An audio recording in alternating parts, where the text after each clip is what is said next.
Good morning. Today's Friday, March 20th. From John chapter 15, verses 1 through 2. I am the true vine, and my Father is the vine dresser. Every branch in me that does not bear fruit, he takes away. And every branch that does bear fruit, he prunes, that it may bear more fruit. Grapevines. Peter, would you help me with the grapevines? Why, Dad? They look fine to me. You're right, they look fine now, but if I don't prune the branches now, that might change. The plants won't be as healthy or have as many big grapes at harvest time.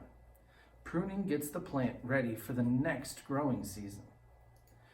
You mean pruning the plant back now actually helps the grapes later? Asked Peter. Yes, that's exactly what I mean. We cut them now while they're dormant. Then they're ready to begin new growth. So let's go. Are you ready? Peter nodded. Then he and his dad went to work. Did you know that Jesus talks about cutting grapevine branches in the Bible? Jesus told his disciples that all who believe in him are like branches of a grapevine that are attached or grafted onto him. We need to cut back once in a while so that we can grow healthy in God and bear fruit by serving others who need our help. Have you felt God's kind of pruning? Have you had to move from one home to another? Have you been disappointed because you didn't achieve some goal you set? Have you been caught doing wrong?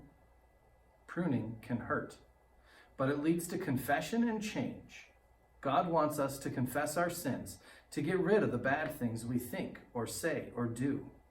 He wants us to stay away from the things that would destroy our faith in Jesus.